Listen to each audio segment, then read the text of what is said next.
Nama saya Dr. Arifiani, biasa dipanggil Dr. Vivi. Saya dokter umum, ada tersertifikasi estetik medis, jadi punya praktek kecantikan medis sore. Pagi saya bekerja sebagai dokter konsultan di laboratorium klinik yang estetik medisnya itu saya full, nggak ada hari libur. Terus untuk di praktek konsultan laboratorium klinik juga saya full Senin sampai Sabtu. Nah ini baru ngosongin jadwal hari Sabtu buat fokus di Anemon gitu. Secara potensi bisnis mungkin karena saya bukan pebisnis ya, sebenarnya saya bekerja. Itu sebenarnya bisa dibilang karena nggak paham dengan bisnis, mungkin ini dibilang nekat gitu kan. Nekat dalam arti kan kita nggak paham. Kalau jadi saya tuh bahkan cuma tanya ChatGPT. Ya, jadi bisnis dalam arti kalau kayak klinik kecantikan saya tuh emang sambil jalan ya kan. Kalau Animun ini kan bisnis yang bisa dibilang franchise ya. Iya, Jadi franchise itu kan kalau kita nggak pintar nganalisa banyak resiko kan pastinya. Kalau sekedar bisnis warung Padang gitu, saya punya juga sih usaha warung Padang gitu kan, karena saya kuliahnya dulu di Padang gitu. Itu kan usaha yang sederhana sifatnya gitu kan. Gitu. Jadi saya sempat nanya ChatGPT gitu. Kalau analisanya begini oke nggak? Terus dia bilang, "Oh, ini oke banget ya udah deh." Saking kita buta banget kan dengan bisnis seperti ini, kira-kira oke nggak? Tapi terus ya ngobrol sama Mister Aji, apa sih kenapa ini bagus, kenapa ini bagus gitu. Ya karena saya memang bukan berasal begini, karena memang saya nggak punya basic bisnis yang apa ya, yang teratur gitu dengan manajerial yang udah baku gitu ya. Pastinya yang pertama saya belajar tentang manajemen kan, gimana ngelola karyawan, staff-staff teacher-teacher gitu, koordinator, gimana apa ya, eh, mengelola hubungan lah dengan tim seperti itu. Kalau dari segi bisnisnya sebenarnya. Tapi kalau dari segi saya sebagai pribadi saya gitu, saya ngerasa di sini saya merasa penuh gitu. Saya merasa uh, saya bisa melihat anak-anak jadi tambah pinter baca. Terus budaya kerjanya Animun itu kan kita benar-benar kayak apa ya, nyaman banget gitu loh Mister. Santun, selalu ucapkan salam, tolong, terima kasih, keramahan gitu ya, maaf gitu. Itu menurut saya tuh saya nggak menemukan itu di tempat kerja yang lain-lain lah gitu. Dimana kadang kita yang ngomong sesukanya gitu kan, kadang nggak ada rasa, bukan nggak ada rasa terima kasih lah, mungkin itu terlalu jauh lagi ya. Hal-hal sepele seperti terima kasih, minta tolong, hal-hal yang saling menghormati seperti itu sangat jarang kita temukan kan gitu. Dan di Animon ini kita benar-benar belajar menjadi pribadi yang lebih baik dan lebih baik lagi, itu yang saya rasakan gitu. Saya bisa bicara dengan lebih halus, saya bisa bicara dengan lebih tertata, dengan tata bahasa yang lebih profesional, lebih indah, lebih santun. Dan ini juga berdampak ketika saya ngomong sama pasien-pasien saya gitu. Karena saya dengar Miss sama Mister kan kalau selamat pagi Miss Vivi gitu. Miss Vivi ada yang mau diskusikan ini itu kan saya melihat pola hubungan ini selalu hubungan yang menyenangkan, ramah gitu ya. Bukan hanya karena uh, yang kita hadapi yang kita hadapi anak-anak saja sih kalau menurut saya, tapi memang uh, owner Mister sama Miss Ami ngebentuk ini dengan budaya yang menyenangkan gitu loh. Dan itu berdampak ke saya sebagai dokter. Saya juga jadi happy gitu ke pasien saya kan. Dan saya jadi lebih happy lagi ke anak-anak saya gitu. Banyak sih yang saya rasakan itu positif banget di hidup saya gitu. Kalau di Animun itu saya ngerasa kita kayak siapa saja kita berhak untuk tumbuh gitu loh. Saya rasa itu yang jadi semangat saya ketika saya ditawarin untuk buka Animun. Saya pengen anak-anak Indonesia ya sama seperti anak saya, dan ibu-ibu di Indonesia sama seperti saya, ibu-ibu yang bangga lihat anaknya bisa kirim surat cinta pertama mereka kan. Gitu, senang banget dapat surat cinta pertama anak kita. Memang Mister bilang saya pengen orang yang tepat gitu kan. Misal saya bilang ya nggak tahu ini memang misal saya apa triknya marketing, misal saya juga nggak tahu ini, misal saya Mister nih maunya Miss Vivi ya gitu, maunya Miss Vivi gitu kan. Terus ngobrol sama Mister juga, mungkin kami memang punya visi misi yang sama ya, kita punya jiwa yang ke situ gitu loh. Jadi feel-nya kita tuh dapat di situ gitu. Senang untuk membantu orang lain, senang untuk bermanfaat, hal-hal seperti itu kan. Misi kemanusiaannya kan tinggi di sini ya. Ya sempet galau sih ya, ini nilai segini nih, yakin ini kan kalau fisiknya bentuknya mungkin sawah gitu ya. Atau kita belikan ya, kalau ruko mungkin belum dapat ya, setengah ruko, setengah ruko. Atau rumah gitu kan. Terus saya mikir, tapi kalau saya beli sawah, nggak ada sawah yang 1 bulan menghasilkan segini, benar nggak gitu. Kalau beli sawah ya ini adalah investasi yang pelan gitu, tapi hasilnya ada sawah. Akhirnya saya mikir, ya udah, Bismillah kita beli ini, hasilnya nanti buat beli sawah gitu. Bercanda, bercandanya gitu. Yo, nggak sebulan kan. Tapi bisa sebulan, oke, itu tantangan sih. Iya.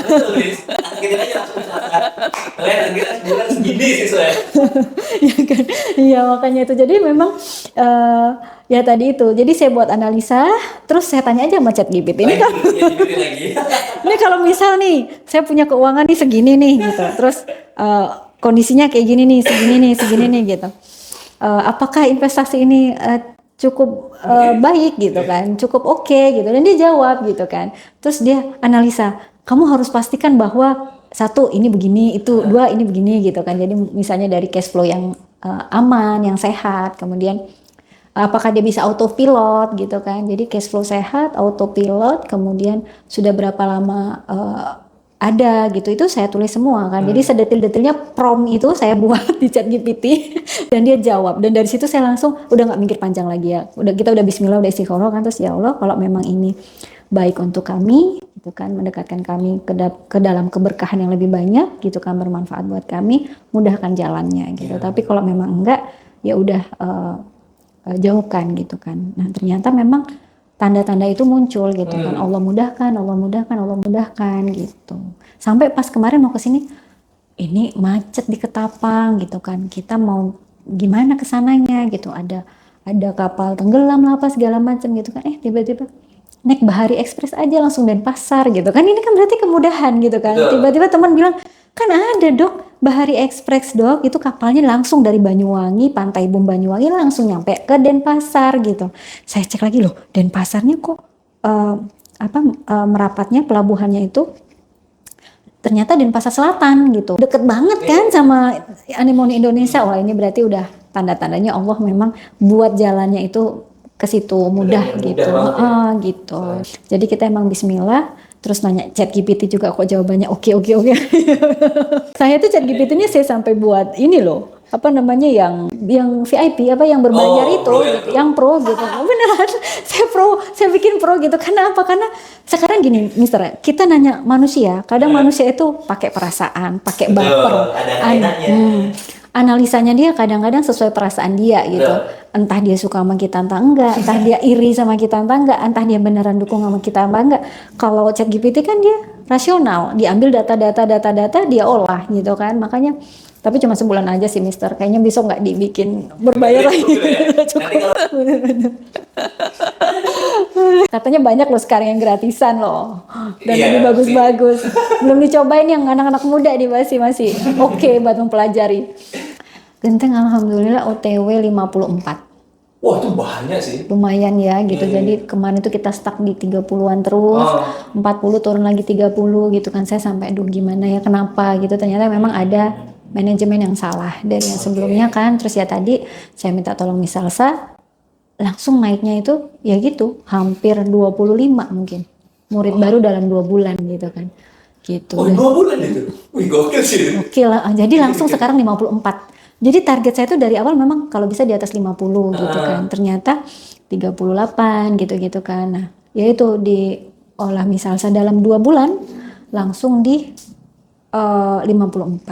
Insya Allah 53, 54 gitu. Dan ini udah banyak permintaan sebenarnya yang privat. Banyak bahkan yang minta privat ke rumah gitu. Jadi kan ada yang itu program 3.0 itu kita memang nunggu banget itu.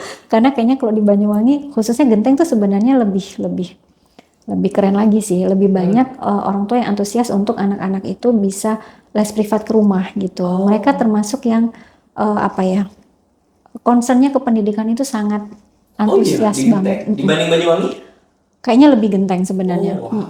Padahal kayaknya lebih gede Banyuwangi. Iya emang lebih gede Banyuwangi, cuman di Genteng itu tempatnya pusatnya ini. pusatnya bisnis di sana. Oke. Gitu. Dan ibaratnya mereka lebih untuk investasi anak itu nggak mikir uang lah intinya seperti itu. Orang tua sibuk juga. Iya benar, mereka pengennya anaknya itu bisa harga segitu tuh nggak ada apa-apanya gitu untuk anak yang cerdas gitu. Ketika manajemen itu dikelola dengan rasa takut, dengan rasa was-was, dengan rasa negatif gitu kan, itu pasti yang datang adalah negatif, hal-hal negatif gitu. Kondisi-kondisi negatif lah yang anak-anak tiba-tiba nggak nyaman, berantem atau apa, atau ngerasa di apa ya, kayak misalnya tuh ngerasa dibully sama temennya gitu-gitu. Alhamdulillahnya kita punya tim yang auranya positif, dan itu memang yang saya tekankan, karena ketika kita yakin dengan hal-hal yang positif, kita selalu berpikir hal yang indah, bahwa anak-anak ini datang ke Anemone dengan bahagia, mereka saling bermain, mereka saling support gitu, dan alhamdulillah itu berjalan dengan baik. Mereka bisa duduk anteng, mereka bisa belajar dengan baik, mereka bisa bermain dengan baik, kumpul itu mereka itu apa ya, guyup gitu loh, Mister. Dan itu yang saya lihat semuanya memang utamanya bersumber dari tim kita sendiri di Anemone gitu. Jadi harus dimulai dari ownernya yang positive thinking gitu kan, miss-missnya dari koordinator dan teacher-teachernya itu semuanya harus positive thinking. Jadi vibes-nya itu positif terus gitu. Jadi anak datang kita udah ceria, udah ajak itu pasti baik terus. Pengalaman saya dari saya punya outlet Anemone ini ya misalnya, ketika ingin mencoba suatu bisnis yang memang sesuai dengan kita di kemanusiaan nih, memang yang paling dekat kan pendidikan gitu. Dan menurut saya worth it sih kita di Anemone ini, karena biaya, kemudian memulai prosesnya itu pelan tapi pasti gitu. Memang bukan bisnis yang berapa bulan viral langsung wow gitu cepat gitu, enggak, tapi ini bisnis yang tumbuh gitu. Dan ketika kita konsep awalnya adalah untuk kemanusiaan, untuk bantu orang banyak, untuk bantu anak-anak bisa membaca, kita pakai hati di situ, kita cinta dunia anak, kita senang lihat anak-anak kita bisa pinter gitu, itu jalannya pasti akan tumbuh gitu, insya Allah gitu. Jadi kenapa yakin? Karena ya memang sesederhana itu, resikonya juga nggak yang sebesar resiko-resiko bisnis yang lain gitu ya, Mister. Kalau saya sebenarnya sih karena itu yang gue banget sih ya. Karena itu yang gue banget ya, Anemone itu gue banget gitu. Karena feel-nya saya dapat di situ gitu. Mungkin teman saya kalau saya kasih tahu seperti ini enggak apa ya, enggak langsung klop sama diri mereka gitu. Teman-teman saya juga ada yang punya bisnis kayak tempat wisata, taman bermain anak gitu loh. Taman bermain anak kayak taman kebun binatang mini gitu. Ada yang bisnis kayak franchise-nya makanan gitu, kayak apa sih, Mixue gitu kan, terus cheese coin gitu, ada yang F&B lah, F&B ada gitu. F&B ini emang menarik, kalau pas viral ya rame banget gitu, tapi memang menyiapkan sumber dayanya, kemudian ngecek kualitasnya, terus bahan bakunya harus kita siapkan. Aduh beneran kalau dibilang soal bisnis, Anemone ini yang paling simple, gampang gitu. Dan alhamdulillah pasti tumbuh, insya Allah pasti tumbuh gitu ya. Karena demandnya juga gede juga. Iya gitu, dan memang di sini kan kita dapat support semuanya ya gitu. Timnya Anemone Indonesia itu udah sekeren itu, udah punya bagiannya masing-masing dan selalu siap sedia 24 jam, ya nggak 24 jam maksudnya ya, di jam kerja itu selalu siap sedia buat mendampingi kita apapun yang kita tanyakan gitu loh. Jadi saya ngerasa ini tumbuhnya cukup bagus. Sekarang kalau kita ngomongin F&B yang kelas-kelas wow aja, ujiannya sekarang besar banget kan gitu. Contoh F&B yang dia yang nggak sebut merek lah ya, misalnya kayak ayam sebut merek ya sih, ayam goreng gitu ya, ya nggak sih gitu kan. Nah, sebesar itu pun sekarang udah banyak ayam goreng di pinggir jalan kan gitu kan. Tapi kalau misalnya membaca nih, ada banyak pun guru yang ngajarin baca, apakah metodenya sama dengan cara ajaib, benar. Cara melayani anak-anaknya apakah sama dengan cara yang diajarkan di Anemone? Karena kita semuanya kan serba di training gitu. Jadi saya pernah mengalami yang saya ditinggalkan oleh tim saya yang lama. Saya tuh sempat gini, aduh gimana ya gitu. Karena pasti semua teman-teman yang punya outlet, halo teman-teman yang punya outlet di seluruh Indonesia, pasti pernah ngalami di mana kita ditinggalkan sama tim kita.